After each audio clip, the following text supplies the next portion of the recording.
I welcome Maike, Maike Reinerth. I was a bit puzzled because Sarah is gonna come after Maike Sarah Reinerth. But well, Maike Reinerth, you are a sustainability officer, or well, you run the Office for Sustainability in Teaching and the Initiative Grün at the Filmuniversity. And well, we invited you because it shows a very good practice example how together with the students we can change the way we teach and how we can support students in very practical matters of green production. So, Maike, the screen Yes. is yours and the microphone as well. Great. Okay. So can everybody hear me quite well? Great. Yeah. Okay. So first of all, sorry for being late and yeah, just joining just now. I was in Berlin, and while I missed all of the presentations before, I picked up on the dense infrastructure in Berlin from the last speaker. And yes, I can agree because I'm late because there's a big security conference, Ukraine conference at the moment, and Volodymyr Zelensky is there. So everything is closed. Everything is closed down, and public transportation is interrupted, etc. So that's why I'm late, because I couldn't join from the train. But now I'm here, and I'm very grateful to be able to give you a short overview of the activities at Filmuniversity at the Office for Sustainability in Teaching and Initiative Grün, the Green Initiative that is student-founded and student-led. And I'm especially happy to be speaking before Sarah Dreyer, because she's one of the founders of Initiative Grün and has now gone into the industry, hopefully also spreading more green ideas. So this is an intro that you probably don't need. Why an Office for Sustainability in Teaching? We all know that ecological and social justice have become industry topics in the film and media industry. Thankfully, finally, there are societal and planetary necessities to address these issues, and also do this at film universities, at film schools, and already integrate aspects of ecology and sociology in the film education. Then, as you might know, there have been ecological standards issued for German media productions last year. They're mandatory now. So this is a discussion that's going on and that's become quite prominent, at least in Germany at the moment. And then there's also an ongoing discussion on the working conditions in the industry, which addresses more the social aspects of social sustainability. So it's time to address these aspects at film schools as well. At Filmuniversity, as of last year, I'd say we had some offers, some classes, some initiatives, some research and teaching projects that already worked towards ecological and social justice in the media industry. I've listed a few, but they were quite, they were not coordinated and at different points in our Filmuniversity. I won't say that everything has changed since these two initiatives, Initiative Grün and the Office for Sustainability in Teaching, which was founded only last year, since these initiatives have come into place. But the goal is, at least for the Office for Sustainability in Teaching, to address some of these issues and bundle activities. So Initiative Grün has been in place since 2018, so quite a long time. And the Office for Sustainability in Teaching is one of the results of a very active student group and quite many student activities who demanded to have classes and have more content on ecological and social issues in the industry. So these belong tightly together. First, just a couple of words about Initiative Grün. It's an initiative that started as a completely voluntary group. Maybe Sarah can also speak to that later if she has time, or maybe in the discussion she can complement what I'm saying. So it was a completely voluntary group of students, as I said before, who somewhere between professionalizing their abilities and an activist approach, gathered to introduce several ecological measures and advocate for ecological and social issues at film universities. There are several undergroups, working groups of Initiative Grün. I won't go into detail with all of them, but I have some more slides now. The other initiative is the Office for Sustainability in Teaching. As I said before, the goals of the office include to coordinate in-house activities, to bring people together, do some networking in our film school, also to advocate for and to help establish sustainable curricula in the study programs. And there has been progress since last year, which I'm proud to say, but I think that also Björn Stockleben can be proud to be one of the study programs who have also already integrated ecological aspects into their curriculum. Then we're doing this Friday, we're doing a Teach the Teacher workshop to educate our teachers at Film University about ecological teaching, Bildung für nachhaltige Entwicklung, which how it's called in German. And then there's also a big aspect of the office is to network with other film schools. And you see the little green or white on green check mark behind these four bullet points. So we've at least not only worked towards these goals, but completed some of them at least partially. And then there are 3 more bullet points that are concerned with the future of the Office for Sustainability in Teaching. So we are now trying to work towards a more eco-friendly production system at Film University. There's also the possibility of a sustainability strategy on the horizon. Not certain yet, but that's something we're working towards. And also the possibility of an eco or sustainability audit in the near future, but still in the future. So I'd say that from a few little sparks that have become quite vital, we're now turning towards a more strategic approach. And I hope to be able to work at Film University, or to work together with my colleagues towards these goals in the near future. So one of the things that Initiative Grün, the student initiative, has been able to implement is a so-called green money pot, der grüne Topf.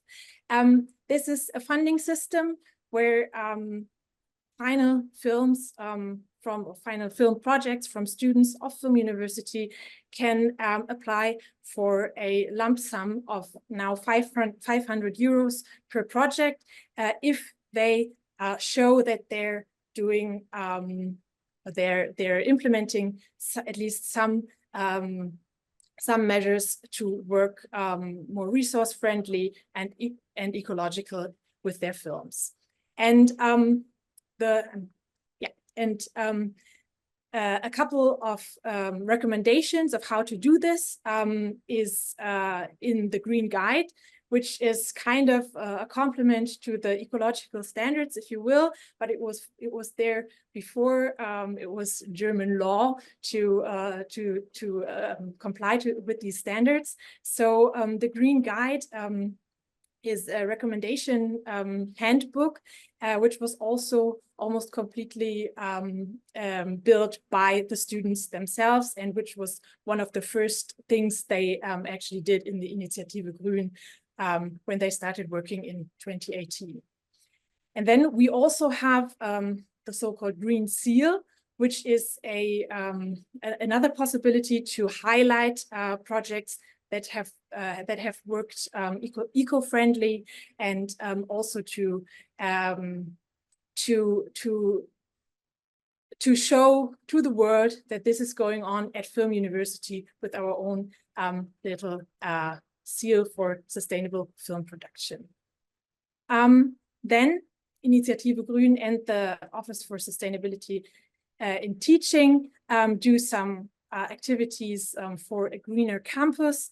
There's different things going on. These are three that I just want to highlight very briefly. We have designed a book rack at the library, which is now filled with literature and films that have an eco theme. And they're also in a specific area at the library. So if you're a student at Filmuniversity and you're interested in eco and media of any kind, be it production or media studies, eco media studies, then you can find them all neatly together in this part of the library. We have built 2 raised beds, and we've already gotten some potatoes. I think a hot potato was mentioned in the previous presentation. So these are still cold, but they're very, very tasty, even though they're quite few. And then there's a project in development at the moment to build a solar-powered production e-bike. This is our non-solar powered e-bike that we are leasing at Filmuniversity, and that can also be used for film productions. But Klaus Hobum, a colleague of mine from Sound, he is doing this with a group of students so that smaller film teams can go into nature and recharge their equipment without having to take a power cable, and without having to generate energy with a generator. Then, as you're well aware, there's some classes and some lectures going on. The lecture today, or the lectures today, are part of a bigger lecture series, the Green Screen lectures. This is the program for this year. We're already over the middle, so the next one will take place on the 20th of June. And then there's one probably happening in July. I'll keep this very brief because you all know it. We'll be able to find the info if you're interested. And we have more events in cooperation with other actors in ecological filmmaking and film production. One is the film festival Ökofilm Tour, which is part of Potsdam's cultural landscape and has been for a long time. So if you're in the area, there's actually a screening tomorrow at 7 p.m. at the Film Museum in Potsdam. Of the film Plastic Fantastic, and this is I'm going there with a group of students, and we did a similar event last year, also to strengthen our cooperation with these local actors here in Potsdam and Brandenburg, and also Berlin. And one thing that's quite new and which I'm very proud of is that we've introduced a one-day green production workshop at the second-year film project in a kind of pilot scheme. Last year, 3 study programs did this as a mandatory course, and it was taught by Sarah Dreyer and her colleague Katja Klausner, who did the final film together, and are now coming back to university to teach the others, which I find is also, it's circular in a very good way. And this year, we are happy to have more study programs committing to the screen production workshop, and it's mandatory, or it's going to be mandatory for for 5 to 6 study programs who then work together in teams on this big fictional film projects. So it's a combination of lectures, how-tos, getting to work, and also reflecting the experience and the problems that necessarily arise. As I said, networking with other film schools is also part of the program of the Sustainability Office. We had a first meeting of German film and media schools earlier this year at the Berlinale Film Festival with quite some participants and some industry guests. And we will do a follow-up at the Munich Film Festival in July. And we hope to further also this cooperation to build a network of German film and media schools, because we are all facing the same challenges and problems, and working together is probably a good idea also because in comparison to typical classical traditional universities, film schools tend to be quite small. So if we work together, we can share not only the results, but also the work that needs to get into doing it really well. And this has been mentioned in the talk before as well. So I'm quite glad I actually picked up on some of the content before. But green storytelling is a topic that's also become more and more prominent at Filmuniversity. It's also kind of a hobby or a special interest of mine. So that's also why it's in here. Green storytelling and introducing ecological and social aspects into the development phase might be a possible focus of some of the teaching in the future, in addition, of course, to the rather hands-on green production aspects.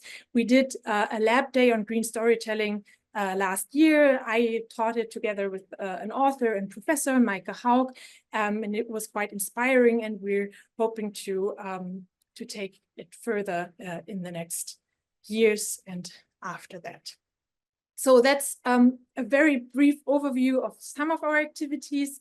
Thank you for your kind attention. This is the raised bed with some green in it. And yeah, I'm really happy to listen to what Sarah has to tell us now, how she's been doing in the industry. So thank you. Thanks a lot for the presentation. So you see there's indeed a lot going on. And well, a personal remark on the curriculum issue. Actually, on the production program, for a while we thought, well, we could do this extracurricular or voluntary or optional. So, and at one point we said, well, although we do not fully know what exactly we'll do there, we just put in the curriculum, and once it is there and mandatory, we have to fill it. And it worked well until now, and I think it's one of those issues or those topics where sometimes people hesitate. We do not fully know how to integrate it into the into the curriculum, or what exactly could the content be. And it is a good example where it's important to do it now and force yourself to really fill it with meaning and find opportunities. And as you see, once you start it, there's a lot you can do. And we never regret it until now, having made it mandatory. I hope this will work out very well for all the students. And now, just very quickly, because I think that's very important what you just said. But what's also important is that someone has to start. So someone has to take the lead. If all the study programs just wait until the others do it, then nothing will happen. So it's great to have you. And then there's another study program there also. It's not in paperwork yet, but they want to do it. So then we have two, and I'm quite certain that others will follow, and each will find what fits their purposes and their needs. And it's a very good basis also to exchange experiences and ideas. But someone has to start. So thank you.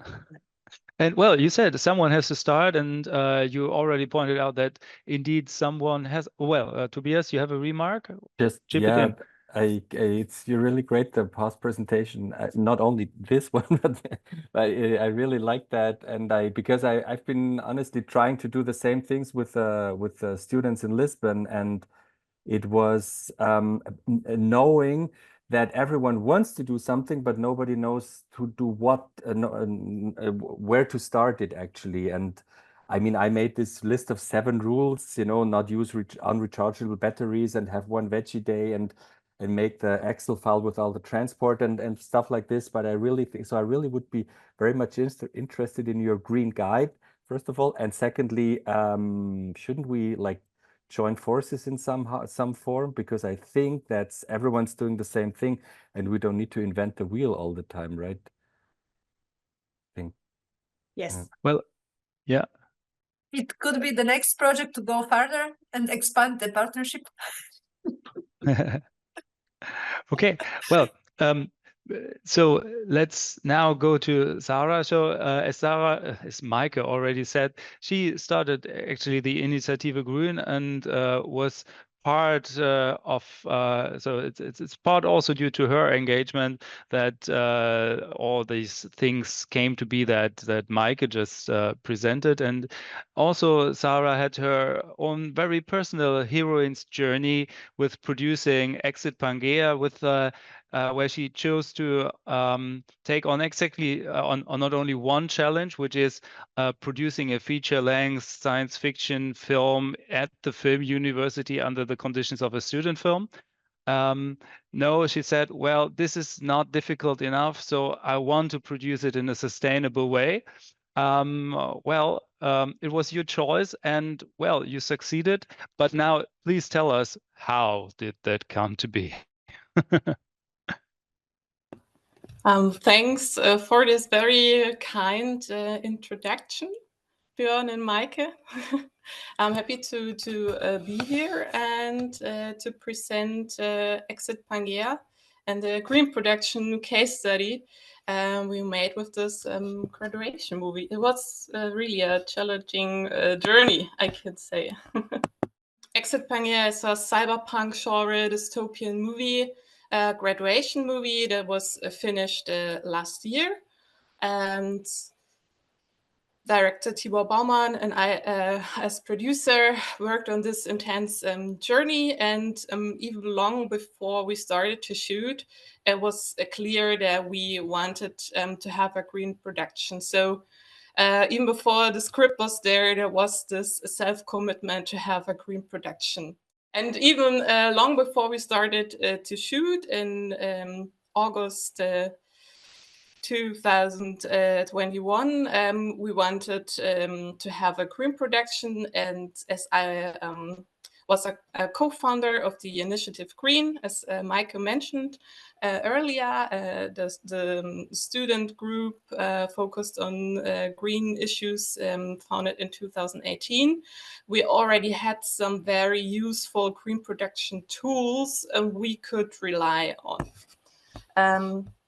First of all, there is in the intranet a section where the students can now find the documents from the Green Initiative, and there they have the Green Guide where you can see like all the measures you can take and where you can apply for the green money part, and it's all very easy explained. And then you have like this first document.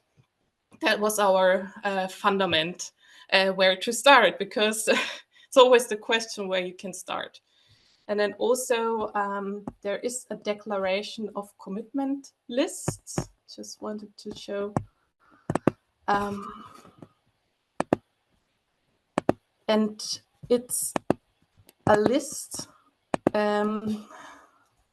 where every film team can declare what they want to have as measures in their special film project. So we have taken the gap between the green guide, that's like the general advice, to what can we for our project do?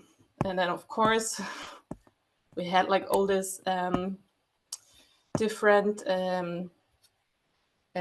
steps in the film production, like communication from the very early beginning, how to separate waste, how to reduce paper use, transport and mobility, then going to the shooting, production design, catering. And as you can see, every team can think about those different steps of film production and then think about what is possible for them. So that's how we got it started. And once we finished as a team, this self-commitment list, we sent it to the Green Committee that was also mentioned by Maike, because it's great that at the Filmuniversity we have this special green money pot for graduation movies, and then the graduation movies can apply for this green money pot and they get some extra money for doing their green measurements, green actions. That's how we started to talk about this issue, because in the team communication, it was very important for us to always establish the self-image as screen production, and to speak about our shared values. And so we had just regular team meetings, online and real life, and we had some space where the head of departments could also exchange ideas on screen producing. For example, production designer and DOP, director of photography, used the space to develop a certain lighting concept, which I will show you later. That was great because they could integrate like LED lights into the set design. So we had in this very early stage of the film production already this established space for exchanging green ideas. And also we used this space to keeping the team updated on what they had to expect on set. For example, vegetarian food or how the waste separation system will work. And there were never ever any complaints later on set because the team was always updated. And this was the internal communication, and also for the external communication, speaking to companies and sponsors.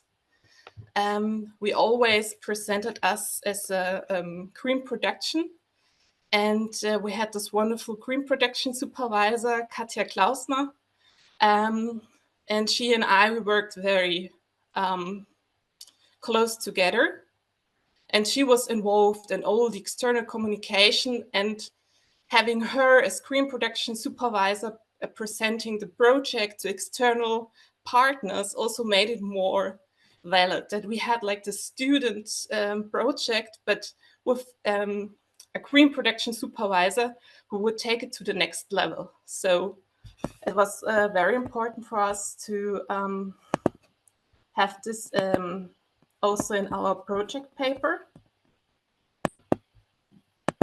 As you can see here, just sharing some documents.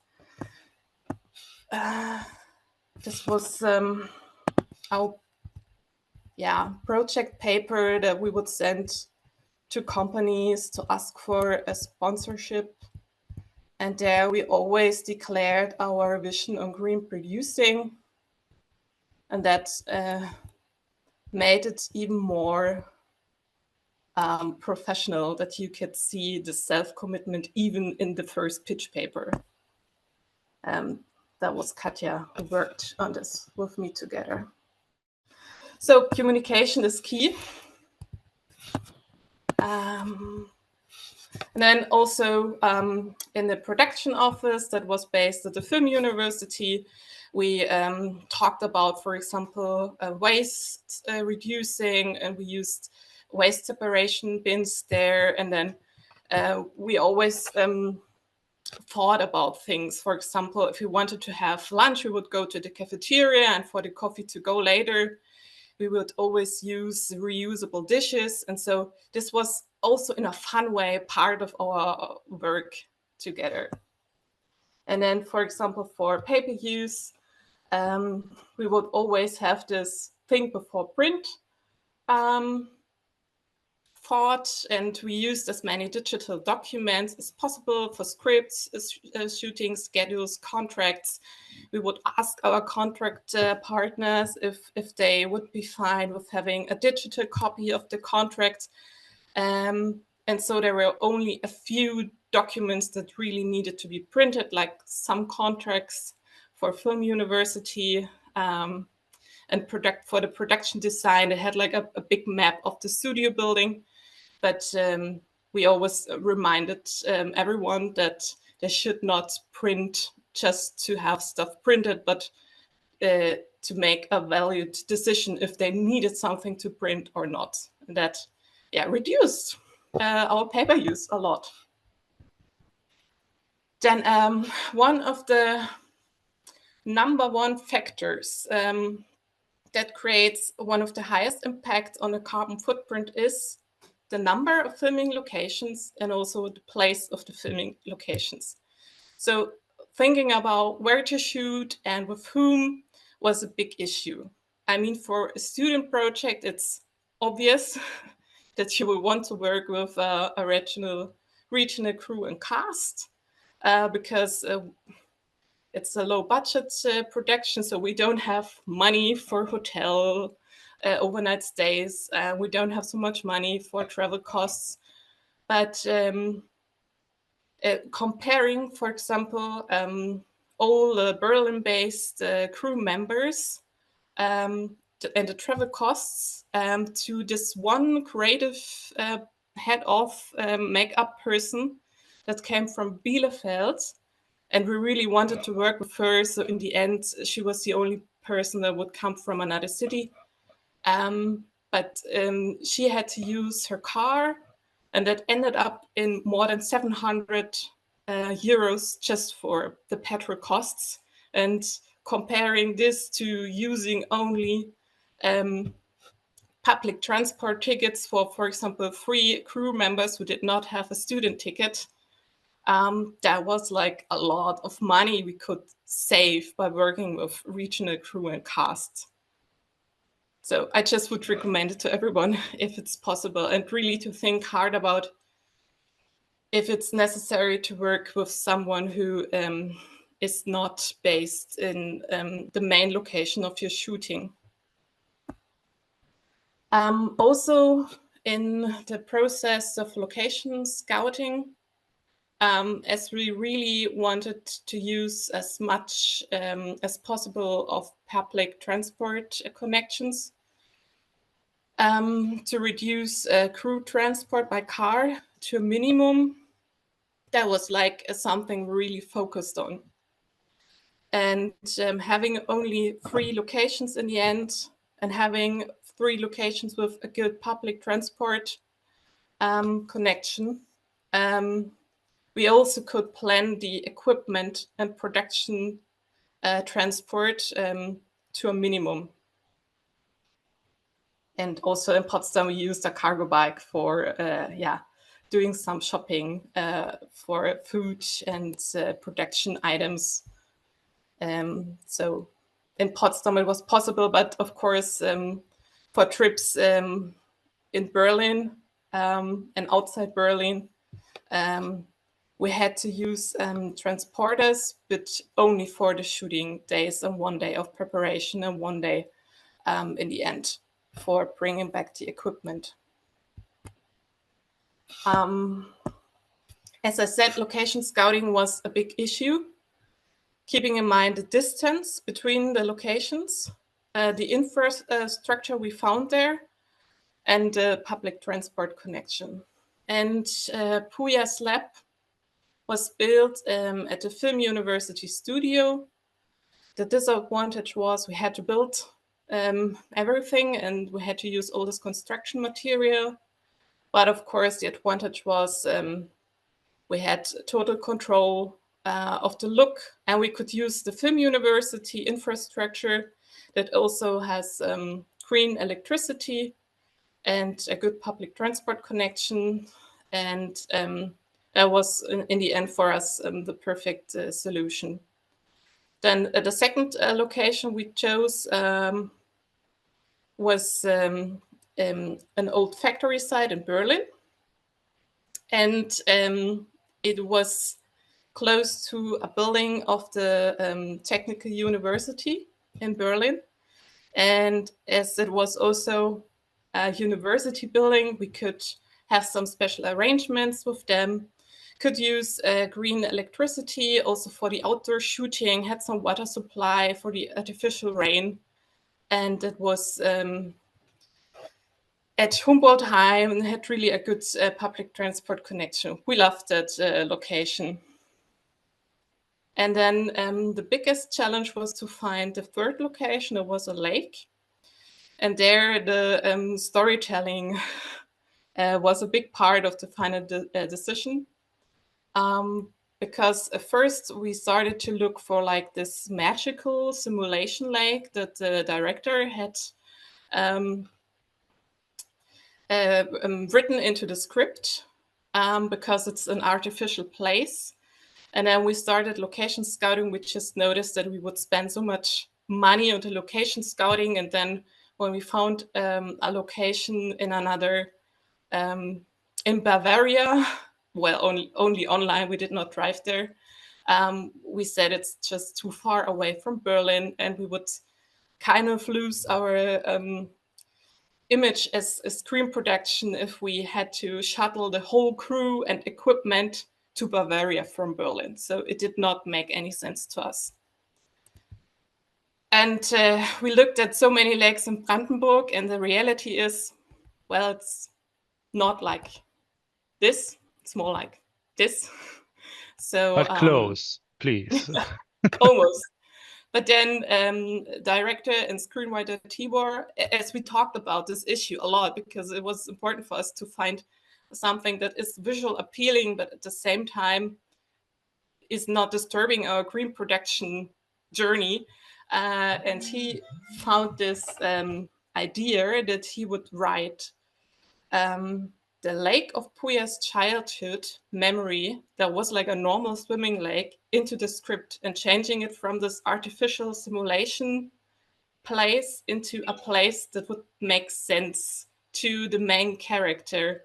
And then in the end, it was a swimming lake, and it was part of the dramaturgical idea, and we just loved it. And it was some swimming lake very close to Berlin. And there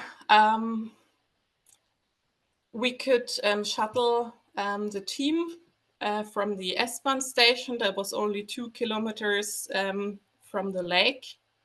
And as we planned our shuttle schedule very efficiently with when the crew had to arrive and when we would pick them up, we just could reduce the crew transport by car to a minimum. And to make this possible, there was another issue with the head of departments, because in the script there were like this morning light scenes.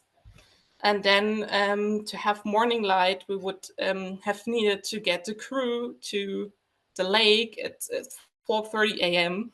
And it was just kind of unrealistic to expect the whole crew that was mostly students or not paid for the work to get up this early to be on this lake just to shoot in morning light. But it was in the script, so there was some vision behind it. But then with the director and the DOP and the production designer, we thought about how we could use the blue hour instead. And then we decided to have like 4 short days with more blue hour time instead of 2 very long days with morning light. And then we had like more shooting days, but we had some more realistic approach to how to get the crew with public transport to the set to shoot on this lake with special light.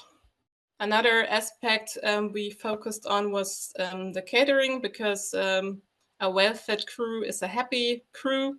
And as we had this communication with the team beforehand, it was like obvious that we would have vegetarian food, reusable dishes. We had some water canisters, so we had no plastic bottles, and we had fair trade coffee and tea, and bread with chocolate cream instead of packaged sweets. And we also would ask the team to bring like their containers to take the leftover food with them. And it was kind of fun. Also, my mom and my father came to Berlin to cook for the crew.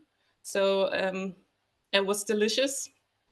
They got freshly cooked food and cake, and it was all like biological, and they were happy. So no meat needed. Yeah, well, to plan this catering, you have to keep in mind some logistics. Also, how to organize later the waste separation on set, but with our green production supervisor, Katja, we were on set and would talk to people and explain how this would work on the base, and where you could not smoke or where you could smoke, and doing it with some fresh, spirited approach. It kind of worked well. Another big issue, of course, with having this dystopian sci-fi movie was the equipment, what we could use. And as I said before, we had the head of departments talking about exchanging ideas on green production. DOP Stefan Vogt had this idea of using LED light in the set design. And then he found a way, together with the production designer, Franziska Herbes, how to integrate it into the set. And then as we knew that we wanted to use this eco-friendly lighting, it was the challenge for the production to get this very expensive Espera LED tubes. It was a lot of extra work, but it was, of course, worth it. Also, we had some standard ideas like reusable, rechargeable batteries. So we just would use this kind of rechargeable batteries, and we always used like electricity from the locations, and wanted to avoid generators. And as the lighting concept was based on using a lot of available light and reflectors, we also could shoot close to the lake, and we did not have so much equipment with us. So it was like a light equipment that we would take with us. Yeah, I mean, for the production design studio construction, that is like a lot of stuff in this studio. We used most of the material borrowed from different sources, and we used secondhand and only stuff without harmful substances for the walls, for the paint. And there was a lot of self-made building with electronic waste and only secondhand stuff. And there was almost no new stuff that we had to buy. And that was our goal, to buy as little new material and props as possible. And as we had this dystopian looking studio, it was a fun challenge for us to do it with all reused material. Yeah, also for the costume, we had the secondhand and borrowed idea. and upcycled with leftover materials from other productions. And in the makeup department, we wanted to use cruelty-free vegan makeup products. And as we talked about it,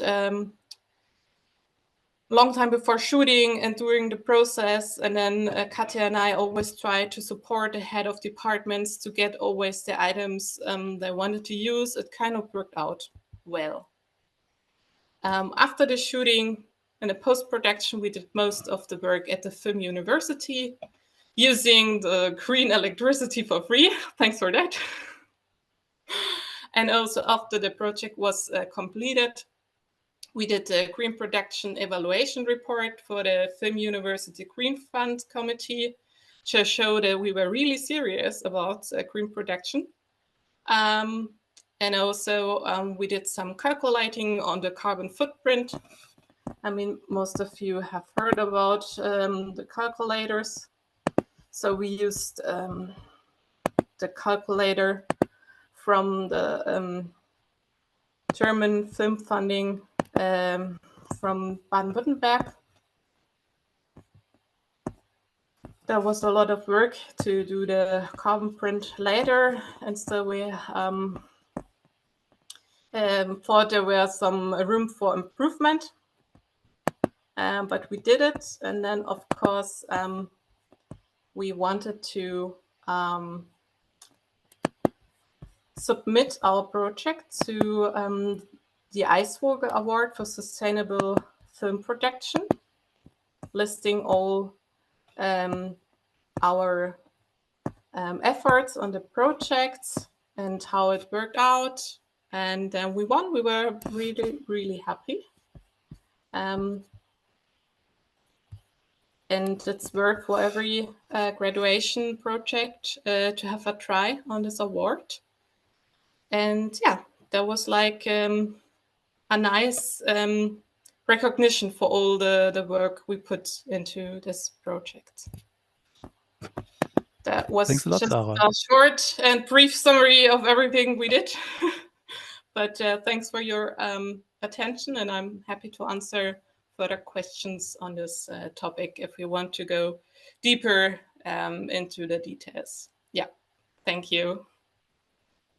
Thanks a lot. I suggest we spare the details for a little later if there are questions, and go to Florian Schneider, whom I understood. So your film, Sarah, is actually where you did green producing, but you have already, I see also a lot of allusions in your storytelling towards, possible futures, maybe dystopian futures.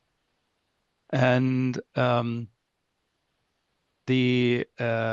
as far as I read it from the webpage, the Pacesetters project is also not only about, so how can we do green production, how can we be more sustainable, but also make an impact on sustainability and on the behavior outside of the film domain. And Florian Schneider, I welcome you. Sorry that we now had you wait a little.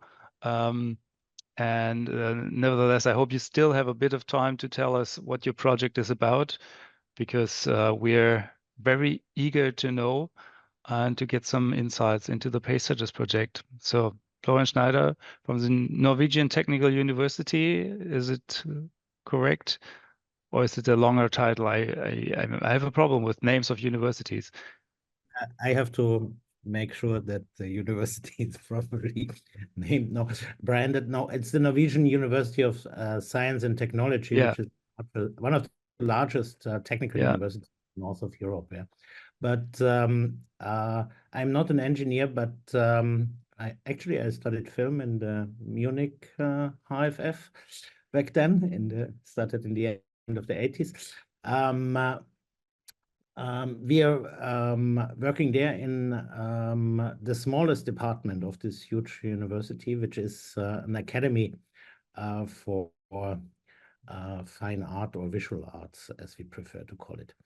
Now I have to apologize because actually we were late because I was stuck in a train in the south of Sweden, which was running in 3 hours in circles in order to cover 40 kilometers. It was totally absurd.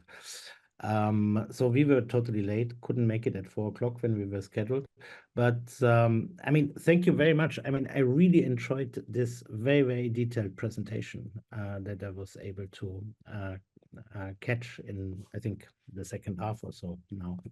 I think this is it's really super interesting. I mean, also because I mean I understand a little bit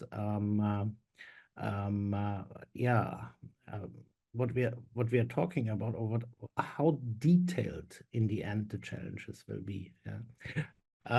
I would like to do the opposite now, zoom out a little bit, which does not mean that I underestimate or cannot value this level of precision, and also the practical and very pragmatic challenges, and the difficulties to make decisions in these contexts. Yeah. I would like to give a short introduction into a research project that we just started a couple of months ago in March. The title is Pace Setters, and we came only with the acronym. We came only to the first 4 letters, powering artistic and creative entrepreneurship, and then setters. Also might refer to something, but it's not further precise or further explained. So this is a Horizon Europe funded research project. It's a research and innovation action. This means we can really invest into practical investigations. We can explore the potential of practice-based research in the creative disciplines, and most importantly, what we prefer to call artistic research. Yeah. And I think Babelsberg is one of the strongholds of artistic research in Germany. Yeah. So we want to use, and I think it's indeed the first Horizon Europe project that is promoting an artistic research methodology, of course, in combination with other methods like participatory action research, etc. But it's the first officially funded, recognized artistic research project on European level, which makes us, on one hand, of course, very proud and happy. On the other hand, it is quite a responsibility, and we really have to work hard not to mess this up, because we want to showcase actually the potential and the capacities and abilities of artistic research, especially in the context of the climate transition. So here's our logo wall. We have 15 organizations. This is an unusually high number of project partners that are working together. We think it's really, really necessary. We have a number of universities like NTNU. This is my university, but also the University of Galway. We have Cambridge on board, and the University of Chieti Pescara, and last but not least, Marta and her colleagues from the Jagiellonian University in Krakow. We work with network organizations like ECBN, the European Creative Business Network, but also the Federation of Cities and Municipalities in the south of Andalusia. We have local partners, small museums like the Pueblo Museo in Benaguacil, which is a small town in the very south of Andalusia, the very most southern tip of Spain. Then smaller, more agile organizations like T6 Ecosystems, which is, you might know them from the STARTS consortium or the STARTS prizes. Yeah. But also huge institutions like Fraunhofer. But here we work with the people who are particularly focusing on cultural heritage. Yes, so here now you missed the logos and the beautiful map of all the different project partners spread across Europe. Yeah. So in sport, a pace setter is a runner. I mean, the term comes from mid and long distance running. Is a runner who leads the first part of the race in order to make sure that there is a high speed, which then makes sure that there is no excessive tactical maneuvering. Yeah. This is very, very important if you want to, if you aim for certain goals or aims in a race, no, like a certain record or so. Yeah, you have to make sure that the pace is high in the very beginning, from the very beginning of the race. We think that when it comes to the climate transition, we're in a similar situation. There is excessive tactical maneuvering, also known as greenwashing, yeah, or just blank denial. And we need to make sure, and I think this is the specific role and challenge for the cultural and creative sectors, to make sure that we do not only keep the pace, but that we set the pace and we push the pace of the climate transition. I think this is the role that art and culture should play in this context, and we want to find out what does this mean in detail and in the different creative domains. We have three main goals. One goal, or the first goal, is to turn the fragmentation of the sector. Yeah, I mean, the cultural and creative industries, according to the definition of the European Commission, is divided into 13 subsectors. Yeah, that and these are really like creative silos. Very, very little interaction between the different creative disciplines or the creative industries. And then there is an insane rate of solo and micro entrepreneurs. Up to 99% of the sector, yeah, are companies that either are run alone or with 1 to 5 employees. So this produces a tremendous fragmentation that is often deplored. There's a lot of lament about it. Yeah, we want to figure out how can we turn this extremely fine-grained structure of the sector. How can we turn this from a weakness into a strength? We want to reframe, this is the second goal, the urgencies of the climate transition. This means that we want to turn it from a threat into an opportunity. And I think, I mean, I was just last week in Berlin at the Green Cultures Festival. It was very interesting to listen to your presentation before. Yeah, I think there is a lot of activity, a multitude of small and very, very interesting practical initiatives on micro level. But the climate transition and the challenges that are connected to the climate transition are usually understood or perceived as a threat. Yeah. So how can we turn this around and say, okay, the glass is not half empty, but half full. We see here also opportunities to develop, for example, new aesthetic strategies. Yeah, not only making sure that we reduce the greenhouse gases, but how can this enable what we call circular aesthetic or regenerative aesthetics? Yeah, and then ultimately, this would lead us to the third goal, and this means de- and recontextualizing the term innovation. So what does it actually mean today to make something new?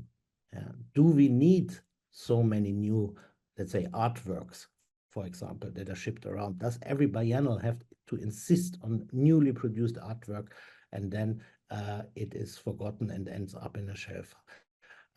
How can we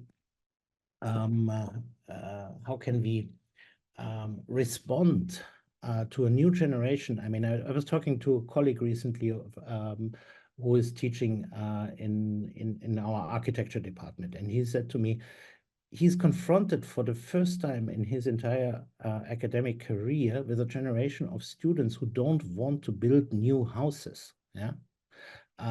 So how do we, in the context of this circular or regenerative approaches or renovating wave, yeah, that is clearly necessary in order to reduce the greenhouse gases and the carbon footprints. How do we rethink and reinvent the term or the idea of innovation, or what it means to do something new? We will start, or we have started, with what we call creative case studies. So we look into 3 different thematic areas. We have structured them according to our main thematic focus areas. This is on one hand decentralized architectures. So we really want to think about sustainable reindustrialization through art and culture by translating avant-garde strategies into mainstream production. This is very, very interesting, for example, when it comes to fashion or how to battle or struggle against fast fashion. But this is also very, very interesting in fields like architecture. But it requires a decentralization or distributed architectures, yeah, that then gain a certain autonomy and operate independently from each other, but highly networked with each other. The second theme or thematic area that we want to research in this context, we call it collective intelligences. On purpose, we don't call it AI or something like this, yeah, but it's really about how can we use big data, parametric design, in order to completely reinvent the future of an events industry. Yeah? So it's about new forms of collective agency or co-agency between humans and machines, humans and humans, and humans and not or more than humans. The third theme is shared creativity. We don't think that creativity should be the privilege of what is often called a creative class. Yeah? We think that creativity is something that really is widely distributed. You find it everywhere. In our engineering departments, we have the most creative people, yeah? Not necessarily in the art academy. So in order to claim ownership of the transition, in order to document the impact and the value and to monitor the progress of the transition, we need to promote an understanding of shared creativity that is truly inclusive, yeah, and not exclusive. So with these creative case studies, we have very specific focus themes of these case studies. In total, we will make 12 case studies. We want to make the step from observations to co-research, really put together multidisciplinary teams that are then researching 12 very specific and concrete cases. And I think green filmmaking would be a very, very interesting connection point. And we would be happy to invite you to contribute to one of them. In a second step, we will then translate the findings of this co-research, and we want to set up 3 real-world laboratories. One is in Canal-Gothil. This is a small town, Moorish town. Actually, it's 2,000 or 3,000 years old. It's in the Valle de Genal, which is, as I said, in the very south of Andalusia in Spain. We work with the Galway International Arts Festival. This is a big performance and music festival and theater festival in the west of Ireland every year in July, and something like 400,000 visitors. Yeah, and then our third real-world laboratory We just visited it, invited by Marta, and had 3 wonderful days in Krakow and in Nowa Huta.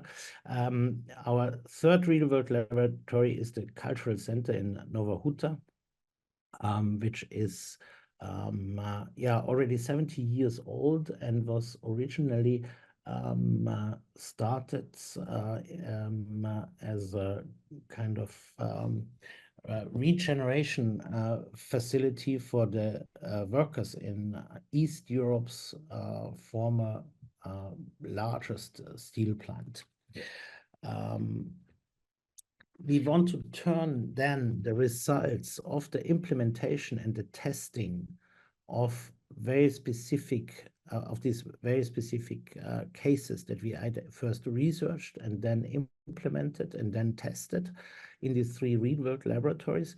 We want to use the results then in order to build something that we call a transformation process framework, which is really then about identifying a common catalog and a kind of index that allows us to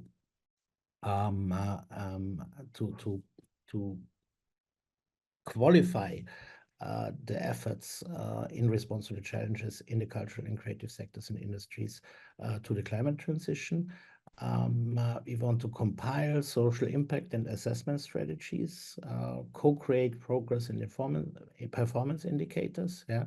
So rather than translating them from other disciplines and other fields, like hospitals also, develop our own progress and performance indicators based on our artistic and creative practices.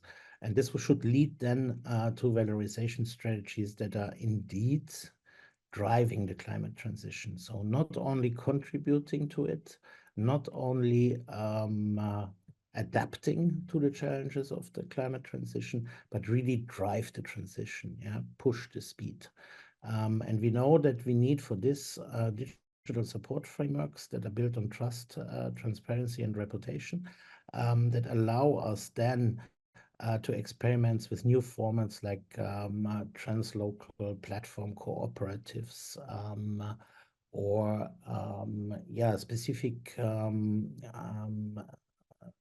specific proposals, for example, for risk mitigation, yeah, which on one hand empowers, encourages the artists and creatives, but on the other hand also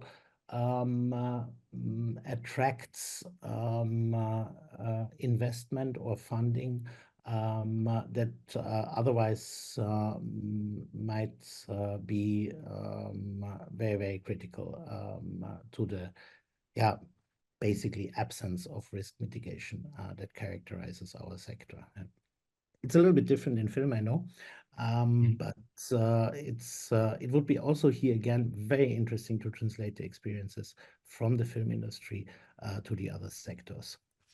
So ultimately, here come to the end, this is about rethinking impact, quality, and value.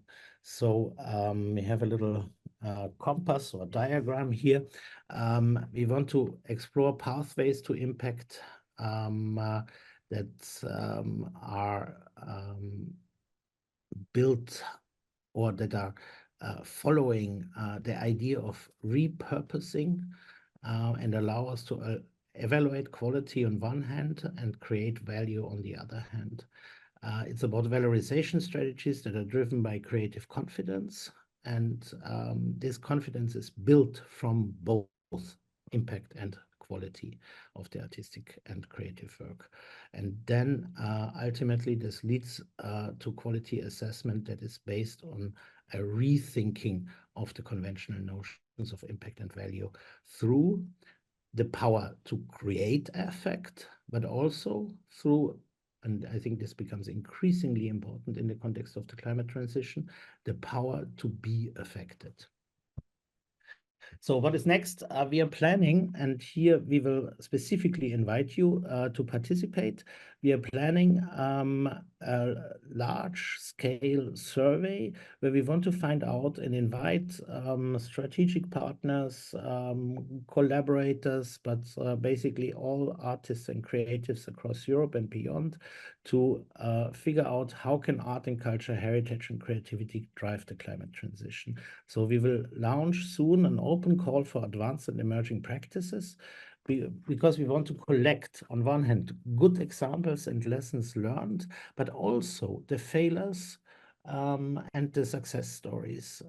This is not limited to existing projects or ongoing projects. We are also very interested in new ideas and proposals, and it can come from any field, from architecture to music, design, literature, fashion, coding, theater, film, or game development. So the idea is to learn as much as possible in our research. We don't want to reinvent the wheel. We are very much aware that there are very important research has, and also practice-based research has already been done.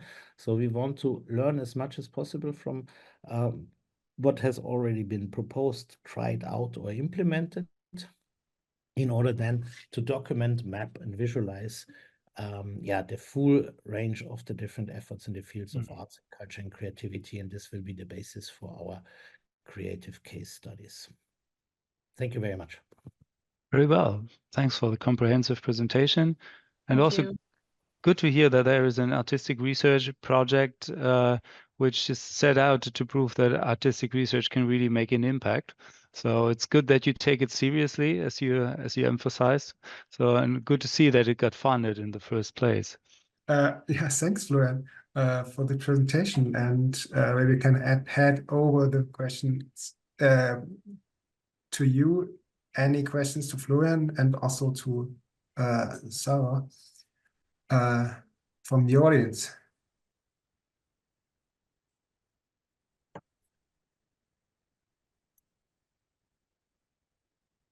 Otherwise, I just jump in. I see a lot in the chat going on, and this is, I mean, this is basically exactly.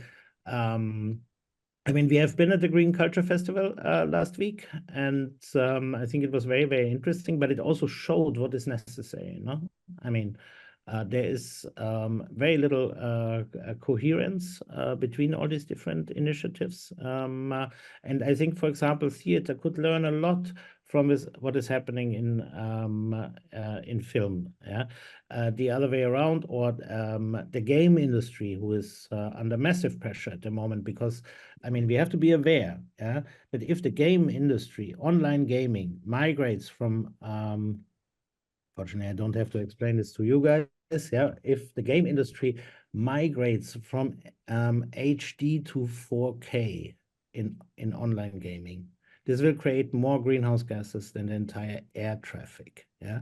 So these are the dimensions. We should not assume that just because we have so good intentions, everything that is art and culture or creativity would not have detrimental effects and contribute massively to global warming. Yeah.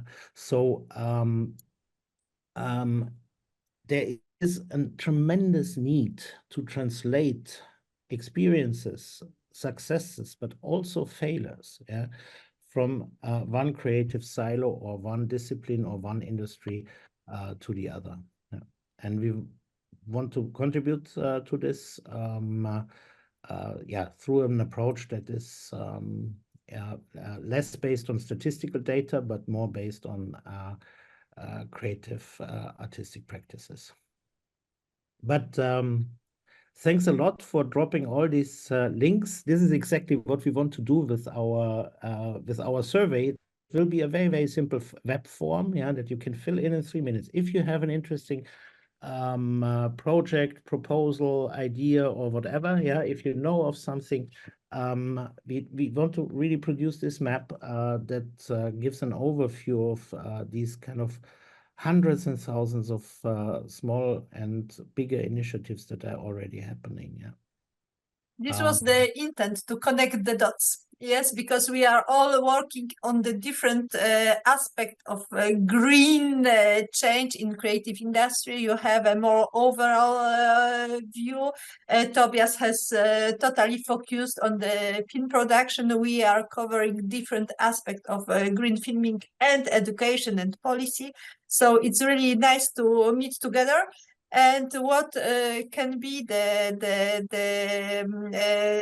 yes, immediate action is to just map the gem as a case study for the mapping of CRESCINE, for the mapping of pace setters.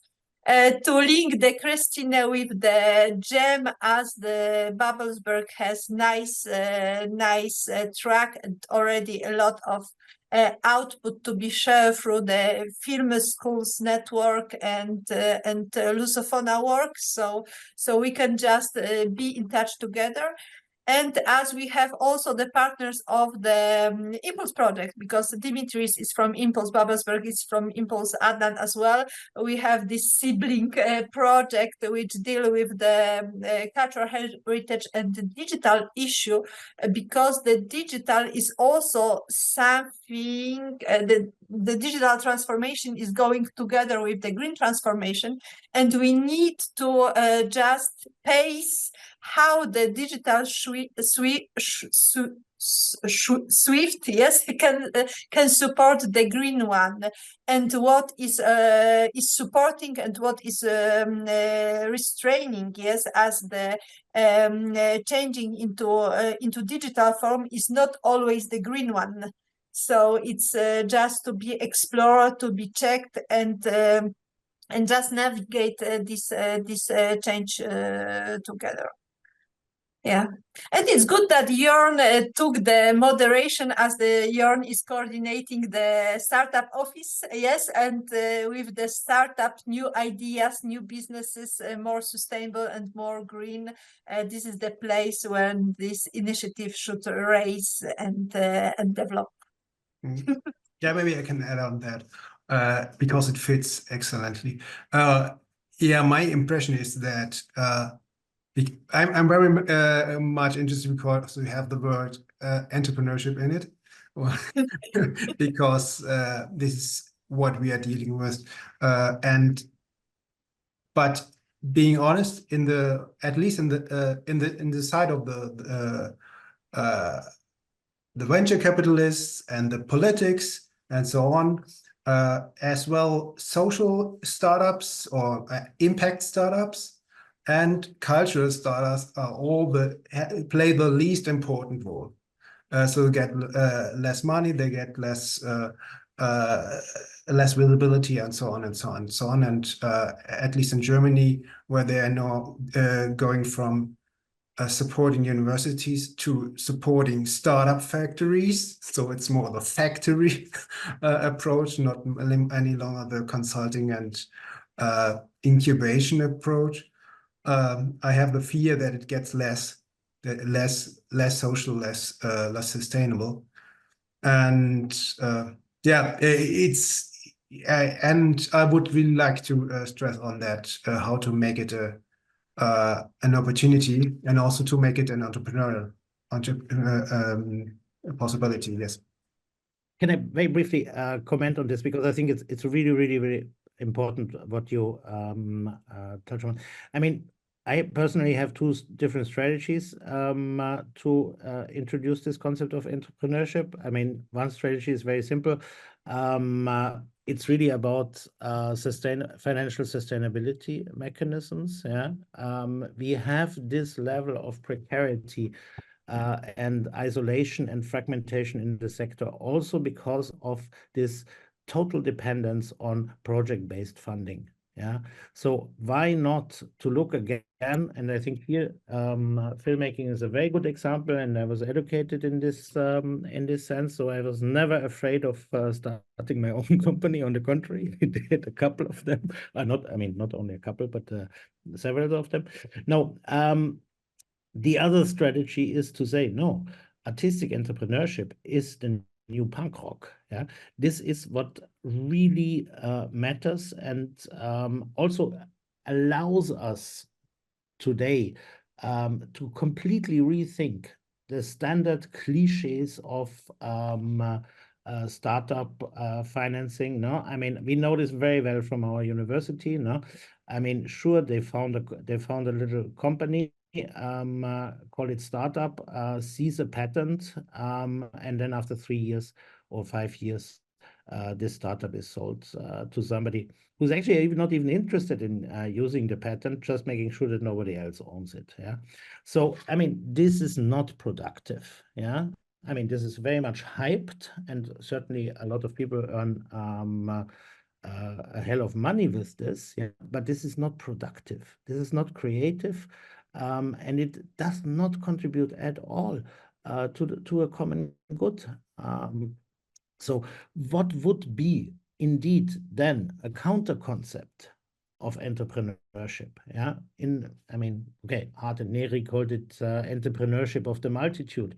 We work with an American sociologist, Albert O. Hirschman, who actually comes from Germany, and I mean, was working with Varian Fry in the Emergency Rescue Committee and so on and so forth, but then had a brilliant career as a sociologist and economist.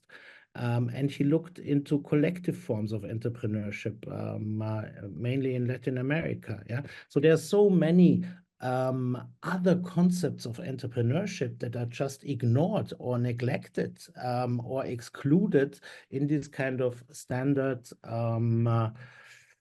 young rich boys from wealthy families startup cliche. Yeah, so how do we break this up, and how do we introduce here the entire variety of the different possible strategies of undertaking something? Yeah, because the word is actually quite beautiful. And maybe one last comment on that. Of course, we have very nice startups that do it super sustainable, and they are brilliant, and they earn money, and then they are sustainable, but they are not financed in a way, so they can't grow. And if they can't grow, they can't make that kind of impact compared with other super fast growing IT app startups or something like that, that maybe are not at all sustainable. Yeah, but I would love to continue thinking and working on those ideas. And this is one of the things that we want to explore in the real world laboratories, yeah, where it's really about, I mean, we work with established established companies, yeah. We will probably work with a company that exists in several generations and is producing ceramic tiles in Andalusia, no? So how do we get out of this trap that is called scalability, no? How can we invent forms of, for example, horizontal scaling? Yeah, this is what we call translocal platform cooperatives. Yeah, that are not necessarily depending on a quantitative growth that then also consumes more resources, consumes more energy, etc. Yeah. But super interesting discussion. I would love to follow up on this. I believe we already postponed the meeting of more than half an hour. So I will be happy to continue and to invite you to the next series. And I think it's after the MX, Erasmus XR, and Green Education in Media, it will be the time to take the challenge of the impact and social impact of our work. So we have a lot of inspiration for the next project to work on. So also on the entrepreneurial education, because if people will not believe that it's feasible, if they will not have courage to take it, to test it, to just try, we will not break this wall. Yes. Yes, exactly. Yeah. So yeah, a kind of critical mass is needed, and and we need to take perspective from the research side. However, from the education, as it's more popular and penetrating the society. Yeah. Thank you all. Yeah. Yeah, thank you a lot. We keep connected, and this won't be the last event that is hosted by GEM, and we'll work on these topics. We have now the series. I think the next series will be created by Małgosia, the autumn series. Goran. Yes. Goran. By Goran. Oh, Goran is out. Yeah, but we will have a series of seminars, created by Zagreb. So it will be nice opportunity to share the link and meet again in yes, winter semester. Yes, because it's already summer. Yes. Yes. Thank you. All the Very nice best, summer. everybody. Thank Yes, you. thank Bye-bye. you. Bye. Bye.